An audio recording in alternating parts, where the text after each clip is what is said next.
नमस्कार, मैं रवीश कुमार। किसान आंदोलन के नेता अगर चाहते हैं कि प्रधानमंत्री उनसे बातें करें तो उन्हें महापंचायत का आयोजन बंद कर देना चाहिए। उन्हें किसान महापंचायतों की जगह कबड्डी, खो खो, हॉकी का आयोजन करना चाहिए ताकि इन खेलों में विजय प्राप्त करते ही विजयी किसान नेताओं को प्रधानमंत्री का तुरंत फोन आ जाए और फिर उस बातचीत का वीडियो न्यूज चैनलों पर भी चलने लगे। यह प्रसंग इसलिए आया कि खिलाड़ियों के लिए सुलभ प्रधानमंत्री किसानों के लिए कितने दुर्लभ हो गए हैं। 9 महीने से अनगिनत महापंचायतों, धरना प्रदर्शनों और किसान संसद के आयोजन के बाद भी प्रधानमंत्री मोदी की किसान नेताओं से बात नहीं हुई, जबकि उन्होंने कहा था कि वे बस एक कॉल की दूरी पर हैं।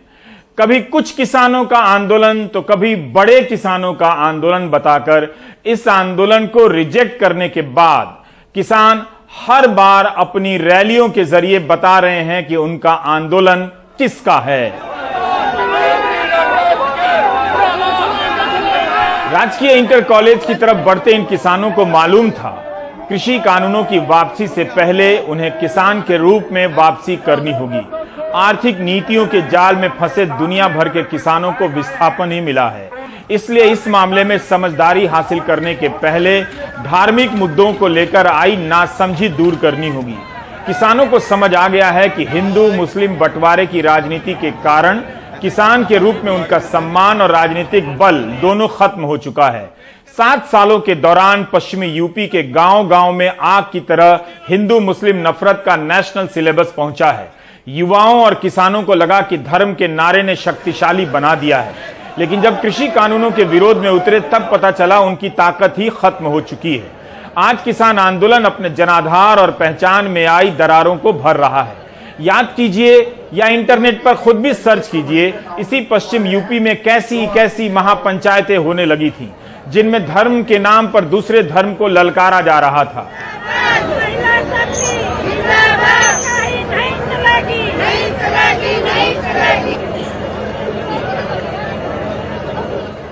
जो लोग एक दूसरे को दशकों से जानते थे, एक दूसरे को व्हाट्सएप यूनिवर्सिटी से जानने लगे। किसान नेता महेंद्र सिंह टिकैत के समय उनके कार्यक्रमों की अध्यक्षता गुलाम मोहम्मद किया करते थे, जो अब 85 साल के हो चुके हैं। महेंद्र सिंह टिकैत और गुलाम मोहम्मद मिलकर अल्लाहू अकबर और हर हर महादेव के नारे लगाते थे। 2013 से इन नारों का बंटवारा हो गया था, 2021 में फिर से एक हो गया है। इस तरह की अगर सरकारें देश में होंगी तो ये दंगे करवाने का काम करेगी। पहले भी नारे लगते थे जब टिकैत साहब थे, अल्लाहू अकबर, अल्लाहू अकबर, ये नारे लगते थे। हर हर महादेव और अल्लाहू अकबर के नारे इसी धरती से लगते थे। ये नारे हमेशा लगते रहेंगे, ये नारे हमेशा लगते रहेंगे। दंगा यहाँ पर नहीं होगा। ये तोड़ने का काम करेंगे, हम जोड़ने का काम करेंगे। किसी गलत फहमी में मत रहना।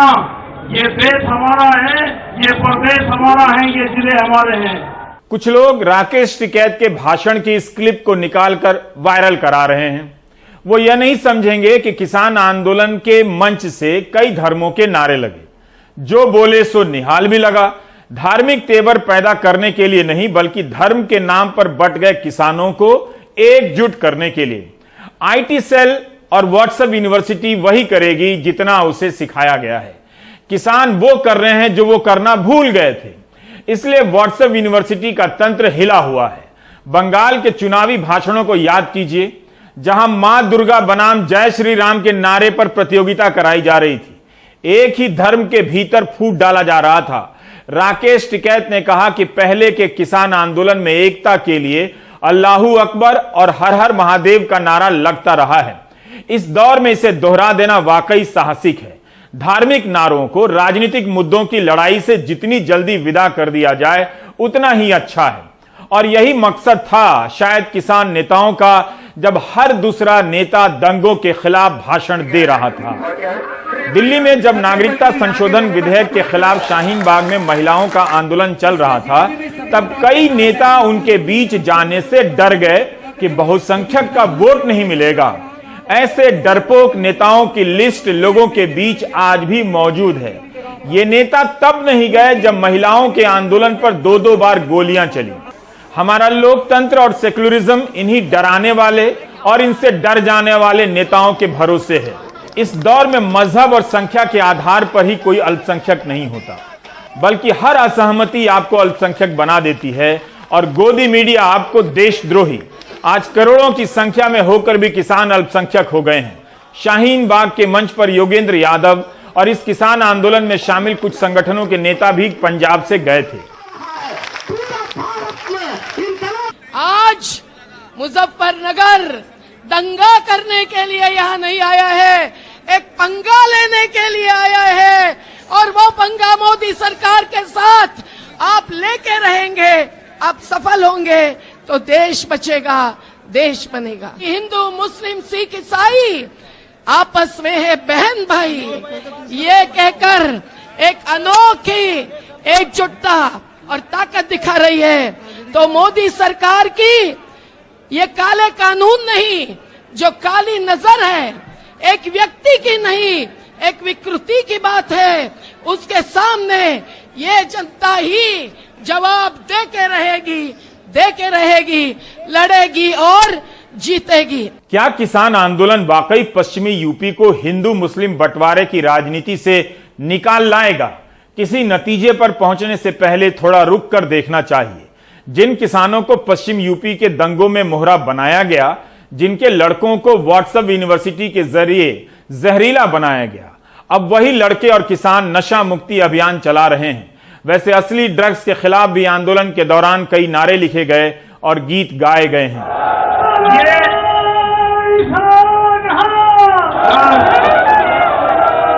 2019 में सुधा पाई का इंडियन एक्सप्रेस में एक लेख है कि कैसे दंगों ने दशकों से इस इलाके में चली आ रही मुस्लिम और जाट किसानों की एकता को ध्वस्त कर दिया। पंजाब के किसानों के बीच इस एकता को लेकर कोई दुविधा नहीं थी। पश्चिमी यूपी के किसानों के बीच यह बदलाव आया 26 जनवरी की हिंसा के बाद, जब अकेले पड़े टिकैत रो पड़े। दिवंगत अजीत सिंह ने फोन कर समर्थन जताया, तब जाकर बाकी दलों के नेता भी किसानों के समर्थन में खुलकर आगे आए। लेकिन टिकैत को तब तक दिखाई दे चुका था कि उनकी और किसानों की ताकत दंगों से ही कमजोर हुई है। अगले ही दिन मुजफ्फरनगर में महापंचायत हुई, जिसमें नरेश टिकैत ने दंगों के लिए माफी मांगी। 5 सितंबर को 9 महीनों के बाद राकेश टिकैत मुजफ्फरनगर लौटे, तब से लगातार दौरा ही कर रहे हैं। टिकैत बंधुओं ने इतना तो कह ही दिया है कि इन इलाकों में धार्मिक नारों की आड़ में समा बांधने वाले नेताओं की मौजूदगी बहुत कम नजर आ रही है। हमारे साथ में धोखा हुआ 2013 में, हम समझ नहीं पाए थे। इन्होंने हिंदू मुस्लिम दंगे करवा के हमारे पे तो वोट छीन ली। ये सब हम एक है, कोई हम कभी भी हम इस गुमराह में नहीं होने के और सब अच्छी तरह से चलेंगे। हमें बहुत नुकसान हुआ इसमें भाजपा भारतीय जनता पार्टी के आने का।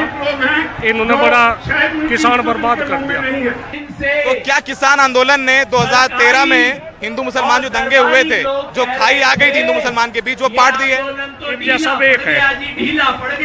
ये भाजपा ने दंगा करवा और ये ठीक है, ये कोई नहीं। आगे कभी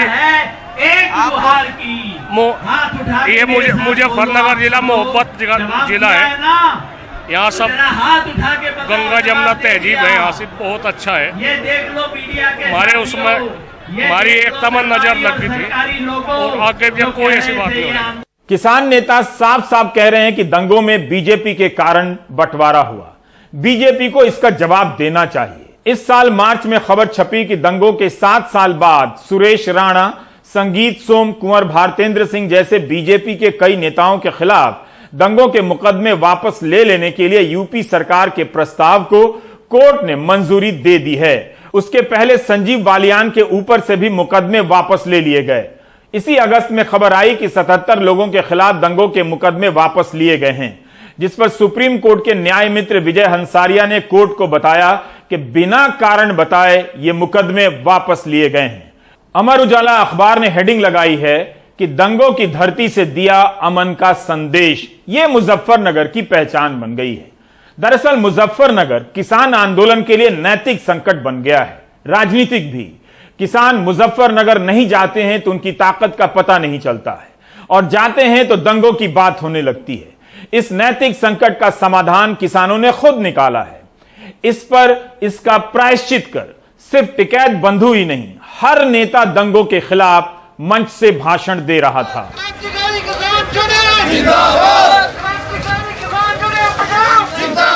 किसान नेता और टिकैत बंधु भले ही दंगों को लेकर बीजेपी को दोषी ठहराते रहे, लेकिन वे इस एकता से छेड़छाड़ की छूट किसी को भी नहीं दे रहे।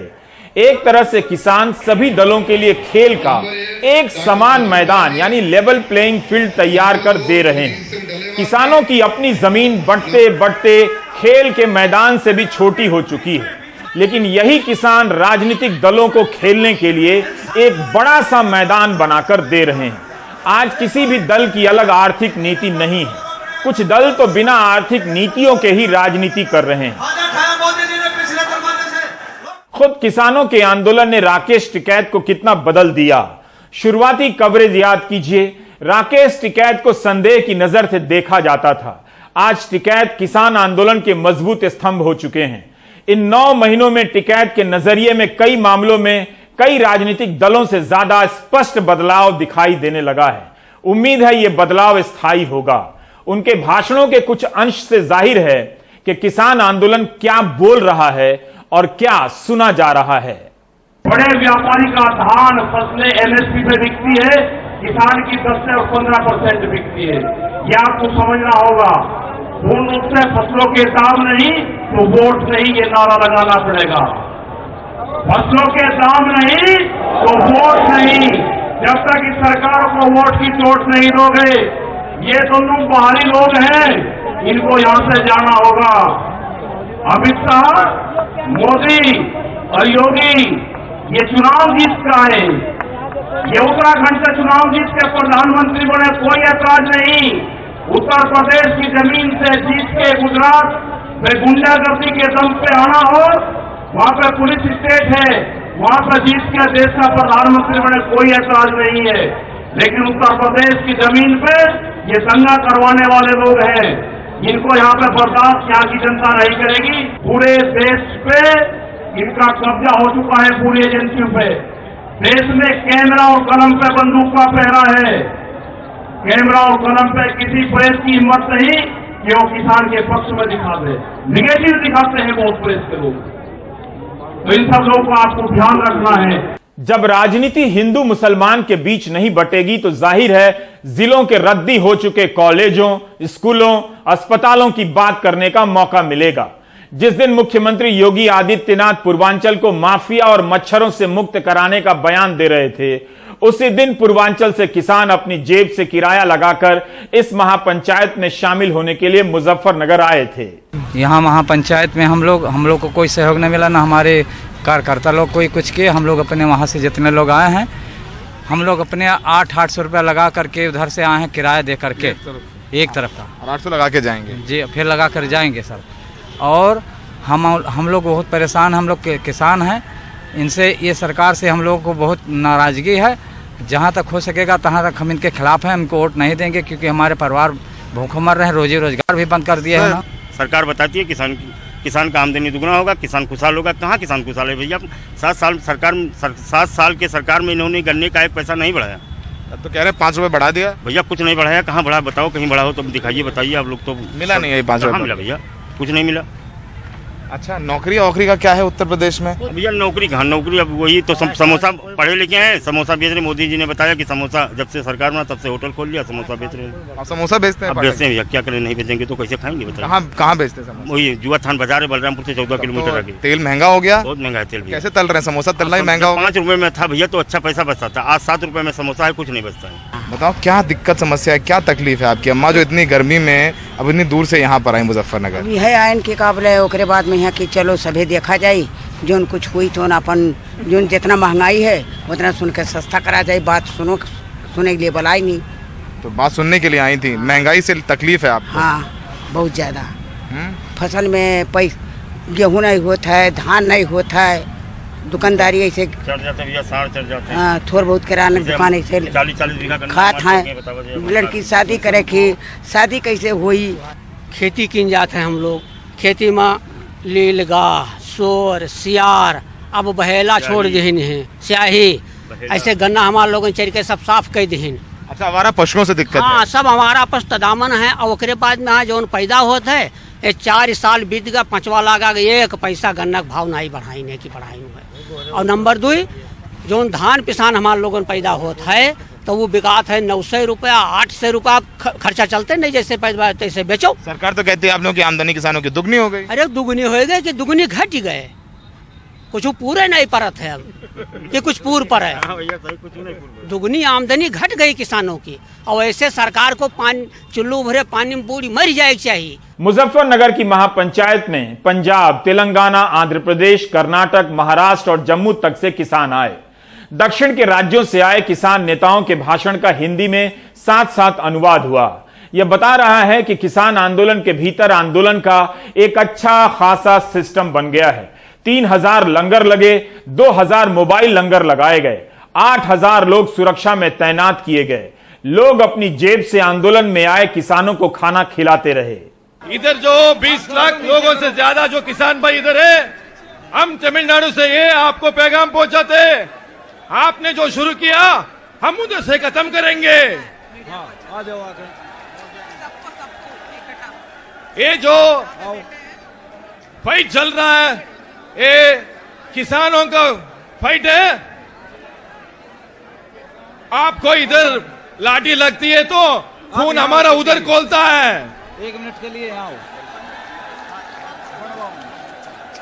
तो भाइयों, किसी भी हालत में ये मत समझना कि आप लोग अकेले हैं, पूरे भारत का किसान आपके साथ है।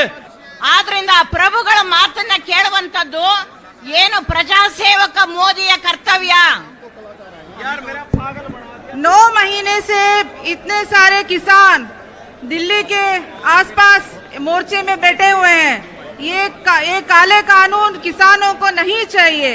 9 महीने से हम देश भर ये कहते आ रहे हैं, जो किसानों को नहीं चाहिए, मोदी जी को क्यों चाहिए कानून। എല്ലാവർക്കും നമസ്കാരം, ഇവിടെ എത്തിയിട്ടുള്ള എല്ലാ സഹോദരി സഹോദരന്മാർക്കും നമസ്കാരം। കേരളത്തിലെ മുഴുവൻ കർഷകരുടെയും പിന്തുണ ഈ സമരത്തിന് നൽകിക്കൊണ്ട് ഞാൻ നിർത്തുന്നു। വന്ദേ മാതരം।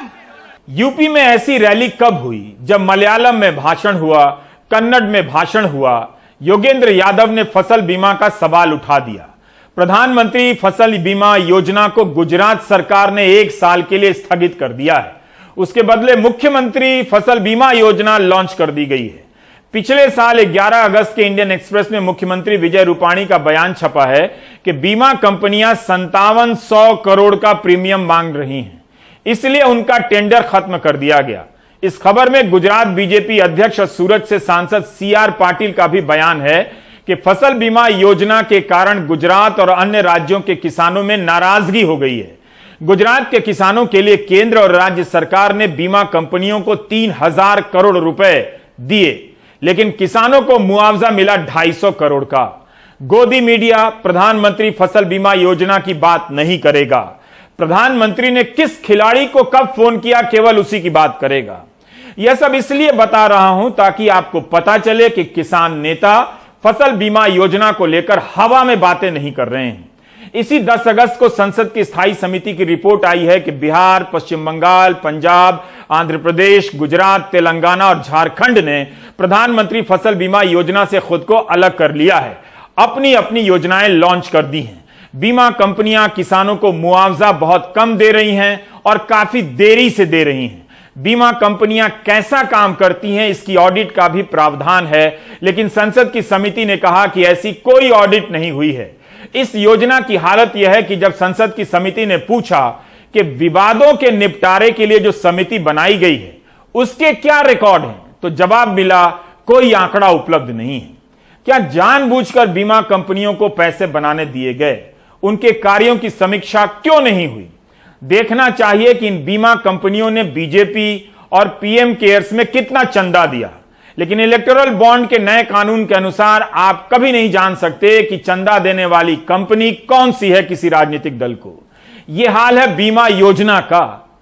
प्रधानमंत्री फसल बीमा योजना लगभग फ्लॉप हो चुकी है, इस पर अब कोई बात नहीं करता। मोदी सरकार ने कहा था कि हम फसल बीमा लेके आएंगे, प्रधानमंत्री फसल बीमा, सब किसानों का फसल बीमा हो जाएगा। उत्तर प्रदेश में सन 2017 में जब योगी सरकार आई तब 72 लाख किसानों का बीमा था और आज कितने का है? पिछले साल 72 लाख से बढ़ना था, हो गया 72 का घट के 47। और इतने में क्या हुआ? जो कंपनियां हैं, प्राइवेट इंश्योरेंस कंपनियां, हमारे दो वाली कंपनियां जो हैं, उन्होंने उत्तर प्रदेश में 2,500 करोड़ रुपए का मुनाफा कमाया फसल बीमा के नाम पे। किसान से 2,500 करोड़ रुपया इन्होंने लूटा है, तो ये फरेब करते हैं। इसका भी अलग से अध्ययन होना चाहिए कि पंजाब के किसान नेताओं की मौजूदगी ने किसान आंदोलन को कितना बदला है। उन्होंने न सिर्फ इस आंदोलन को साहस दिया है, बल्कि सामाजिक एकता की जमीनी समझ भी दी है। मुजफ्फरनगर की महापंचायत में हिंदू मुस्लिम एकता तो देखने को मिली ही, लेकिन सिखों के साथ में आने से एक अनोखी एकता भी देखने को मिली। यहाँ पर जिस तरह से मुस्लिम परिवारों ने लंगर लगाए थे, पूरे पंडाल के अंदर लंगर लगाए, शहरों के अंदर लंगर लगाए, रास्ते में लंगर लगाए, और जो मस्जिदें थी उसके अंदर भी किसानों ने रात में निवास किया। सभी तरह के छोटे मोटे प्रबंधों में मुस्लिम्स थे। यही नहीं, मंच पर जिस तरह से अरेंजमेंट किए गए थे वहां भी प्रॉपर मुस्लिम्स को रिप्रेजेंटेशन थी। 2013 के अंदर जो एक ऐसा माहौल बनाया गया था जिसमें कि किसानों को बांटा गया, किसानों को, मजदूरों को धर्म के आधार पर, लेकिन इस महापंचायत और पिछले कुछ एफर्ट्स के आधार पर यहाँ के लोग एक साथ आ रहे हैं। जो दो धड़े, जो गुलाम जोला साहब और नरेश टिकैत, जो दोनों एक अलग अलग धड़े बन चुके थे 2013 में, वो इस मंच पर एक साथ नजर आए और उन्होंने अब प्रण लिया है कि अब वो किसान आइडेंटिटी रखेंगे, अपनी मजदूर आइडेंटिटी रखेंगे, कभी धर्मों के आइडेंटिटी में नहीं फंसेंगे। किसानी ही धर्म, किसानी ही उनकी जाति रहेगी और वो इस क्षेत्र में कभी दंगा नहीं होने देंगे। किसानों ने इस बार अपना जवाब साफ कर दिया है कि उनका आंदोलन 2024 तक चलेगा अगर तीनों कानून वापस नहीं होंगे। गाजीपुर से भी आंदोलन नहीं हटेगा। टिकैत ने कहा कि मुजफ्फरनगर से सीधे गाजीपुर जाएंगे। बलबीर सिंह राजेवाल ने कहा है कि जब तक बैठे रहेंगे तब तक बैठे रहेंगे जब तक कानून वापस नहीं लिया जाएगा। 7 तारीख को करनाल में इकट्ठ रखा गया है। अगर सरकार उस ऑफिसर के खिलाफ 302 का मुकदमा दर्ज नहीं करेगी तो हरियाणा के किसान इकट्ठे होके वहां सिविल सेक्रेटरीट को घेराव कर लेंगे, नहीं छोड़ेंगे उसको। और वो कंस्टिट्यूएंसी मुख्यमंत्री खट्टर की कंस्टिट्यूएंसी है। यूं ही नहीं उसने पुलिस को ऐसी हदायतें दी। हर सीएम अपने हलके में अपनी चॉइस के ऑफिसर रिप्यूट करता है। अगर वो आज जो ऑफिसर है पता चला है वो आरएसएस के एक कार्यकर्ता का भतीजा है, अगर उसे ताकत इतनी चढ़ी है तो देख लेंगे, हम भी तैयार हैं फेस करने को। 7 सितंबर को होने वाली करनाल महापंचायत को देखते हुए वहां धारा 144 लगा दी गई है। किसानों ने कहा कि अगर 28 अगस्त की हिंसा के मामले में एसडीएम आयुष सिन्हा के खिलाफ कार्रवाई नहीं हुई तो लघु सचिवालय का घेराव करेंगे। किसान नेता गुरनाम सिंह चढ़ूनी ने पुलिस लाठीचार्ज में मारे गए किसान सुशील काजल के परिवार के लिए 25 लाख रुपए मुआवजे की मांग की है। 9-10 सितंबर को लखनऊ में किसान सभा है। 15 सितंबर को जयपुर में किसान संसद। 27 सितंबर को किसान आंदोलन ने भारत बंद का आह्वान किया है। किसान आंदोलन में बीजेपी पर जहां दंगों को भड़काने के आरोप लगते रहे, वहीं पर एक बीजेपी सांसद वरुण गांधी किसानों के समर्थन में नजर आए। वरुण गांधी 2009 से सांसद हैं, जाहिर है बीजेपी के वरिष्ठ नेता हैं। उन्होंने ट्वीट कर दिया कि आज लाखों किसान मुजफ्फरनगर में विरोध में जुटे हैं, वे हमारे ही खून का हिस्सा हैं। हमने उनके साथ आदर पूर्वक बात शुरू करनी चाहिए, उनके दर्द को समझना चाहिए, उनके नजरिए को समझना चाहिए और आम सहमति पर पहुंचने के लिए उनके साथ काम करना चाहिए। वरुण गांधी ने करनाल एसडीएम के वीडियो को लेकर भी ट्वीट किया था कि उम्मीद है यह वीडियो फर्जी होगा, अगर नहीं तो लोकतांत्रिक भारत में अपने नागरिकों के खिलाफ ऐसा किया जाना स्वीकार्य नहीं किया जा सकता। 31 अगस्त को वरुण गांधी ट्वीट करते हैं कि पीलीभीत के किसान प्रतिनिधियों के बीच बैठकर मैंने उनके दिल की बात सुनी। क्या किसी ने उनके मन की बात सुनी? महापंचायत में एक नहीं अनेक मुद्दे उठे। यूपी में आवारा पशुओं की समस्या और उनसे होने वाली फसलों की बर्बादी पर बात हुई। गन्ना किसानों के बकाया राशि पर बात हुई कि कई साल से गन्ने के दाम तक नहीं बढ़े। मुद्रीकरण की बात हुई कि अनाज के गोदाम निजी हाथों में जाने से स्टोरेज की कीमत बढ़ जाएगी। किसान आंदोलन खुद को झकझोर रहा है। आप भी किसान बन जाइए और केबल वाले से पूछिए कि प्राइम टाइम क्यों नहीं दिखा रहे हो, दिखाओ। फिलहाल ब्रेक ले लीजिए।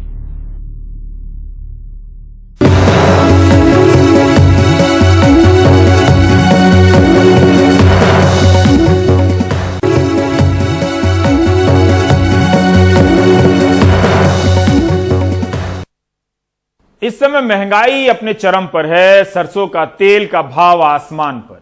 सरसों के तेल की इस महंगाई का बनारस के तेल के थोक मंडी में क्या असर है? इस बाजार से अपनी रोजी रोटी के लिए जुड़े ट्रॉली वाले और बाजार में आने वाले ग्राहकों को चाय पकौड़ी बेचकर अपना रोजगार करने वालों पर इसका किस तरह असर पड़ा है, अजय सिंह बताना चाहते हैं। वाराणसी के विश्वेश्वरगंज थोक मंडी में ये खाद्य तेल का थोक बाजार है। पूर्वांचल के 1 दर्जन से ज्यादा जिलों में खाद्य तेल की सप्लाई यहाँ से होती है, लेकिन इन दिनों इस मंडी में सन्नाटा पसरा है। शोभित कपूर की ये दुकान कभी ग्राहकों से भरी रहती थी, लेकिन आज सुबह से कोई ग्राहक नहीं आया। ये हाल आज का नहीं है, बीते कई दिनों से है। 40 साल से तेल के होलसेलर और रिटेलर शोभित कपूर कहते हैं कि खाद्य तेल के बाजार में ऐसी मंदी कभी नहीं देखी थी कि बाजार से ग्राहक ही गायब हो जाए। 60% बिक्री हम लोगों की डाउन हो चुकी है। अच्छा, ये पोजीशन है कि हम लोग दिन भर मार्केट में बैठे रहते हैं, ग्राहक खाते हैं और भाव पूछ के चले जाते हैं। अच्छा, जो पहले 5 किलो माल लेके जाता था वो इस समय वर्तमान में 1 से 1.5 किलो ही माल लेके जा रहा है। अच्छा, और कह रहा है कि काफ़ी वृद्धि हो गई है, इसकी वजह से हम लोग का व्यापार धीरे धीरे अब ठप होता जा रहा है। उसी मंडी में खाद्य तेल के यह दूसरे बड़े आढ़ती सुजीत जायसवाल है। सुजीत बताते हैं कि सरसों के तेल की बिक्री में तकरीबन 60% की कमी आई है। वजह है सरसों के तेल के दाम का बहुत ज़्यादा बढ़ जाना, लिहाजा लोग उसकी जगह सस्ते खाद्य तेलों की खरीद कर रहे हैं, जिनमें palm oil, vegetable oil, soybean oil, refined oil है, जो बाज़ार में 120 से 130 रुपये प्रति किलो बिक रहे हैं। बाजार में सस्ते ऑयल बिकते हैं, palm oil, vegetable oil, soybean oil, तो वो सब 120-30 रुपये किलो का पड़ रहा है, रिफाइंड पड़ रहा है। तो जनता इसलिए सरसों तेल से महंगाई को देखते हुए वो सस्ते तेलों का इस्तेमाल कर रहे हैं। विश्वेश्वरगंज तेल मंडी में 70 से 80 तेल के बड़े आढ़ती हैं। पहले इस थोक बाजार में रोज 3000 से 3500 किलो तेल हर दिन बिकता था, लेकिन अब यह घटकर आधे से भी कम हो गया है। बाजार में ग्राहकों के न आने का असर सिर्फ तेल व्यापारियों पर ही नहीं दिख रहा है, बल्कि इस मंडी में अशोक कुमार जैसे खाने पीने का सामान बेचने वालों पर भी बड़ा असर पड़ा है। अशोक कुमार सुबह से ग्राहकों का इंतजार कर रहे हैं। बीते 1 घंटे से एक भी ग्राहक नहीं आया है। पहले बाजार में रौनक होने से रोज 1000-1100 का खाने का सामान बेच लेते थे, लेकिन अब 300 से 400 रुपए कमाना भी भारी पड़ रहा है। 4 लोगों का अपना परिवार पालना उनके लिए मुश्किल होता जा रहा है। पहले की स्थिति से वक्त 10 पैसा हो गया है। अच्छा, पहले 10-1100 बेचते, 300-400 बेचने में हालत खराब हो जाता है। हाँ। क्यों? महंगाई, उनमें ग्राहक है नहीं। अशोक की तरह ही इस बाजार में आइसक्रीम बेचकर गुजर बसर करने वाले रामाधीन का काम भी ठप सा हो गया है। उनकी बेबसी और मायूसी चेहरे पर साफ दिख रही है। कड़ू तेल जैसे पहले हम लोग का महीने में 3 किलो खर्चा रही है, तो खर्चा तो आज भी है, हमें तो कोई दिक्कत बा नहीं, लेकिन अभी बा कि अब वही में आज तक कम से कम 1 हफ्ता तक तेल नहीं है कुछ, तो मतलब बहुत थोड़ा सा डाल, बहुत तन्नी से जैसे कि 10 ग्राम 20 ग्राम पड़े लिए, तब नाव के मात्रा के भर कैसे खाली करमुआ अगर काम चल गया नमक डाल। दशकों से इस बाजार में माल ढुलाई करने वाले ट्राली चालक भी खाली बैठे नजर आ रहे हैं। तेल महंगा होने से बाहर से आने वाले ग्राहक भी नदारत है, लिहाजा गुड्डू गुप्ता जैसे ट्राली वाले सुबह से सिर्फ एक बार ही अपनी ट्राली का इस्तेमाल कर पाए हैं। काम ही नहीं है। महंगाई का बहुत बड़ा असर है। पहले कमाई हो जा रहा था, अब तो कमाई नहीं हो पा रहा है। बैठे हैं सुबह से 8-10 बोरी फेंक कर बैठे हैं, इससे कैसे खर्चा चलेगा। तेल इतना महंगा हो गया कि 100-50 ग्राम लेकर उसी में काम चल रहा है। रिफाइन कितना खाएगा आदमी, तेल में थोड़ा बहुत काम चलाएगा, वो कहाँ सस्ता है। महंगाई का असर चौतरफा दिख रहा है। बाजार में एक चीज के भी दाम बढ़ जाएं तो उससे जुड़ी पूरी कड़ी इसकी मार झेलती है। गुड्डू, रामधीन और अशोक जैसे रोज कमाने खाने वालों पर अब महंगाई कहर बनकर टूटी है और अफसोस इस बात का है कि इसका पुरसा हाल लेने वाला कोई नहीं। इनकी ये बेबसी इनसे बात करने पर साफ झलकती है। वाराणसी से पुरुषोत्तम के साथ अजय सिंह, एनडीटीवी इंडिया। आप देख रहे थे प्राइम टाइम। नमस्कार।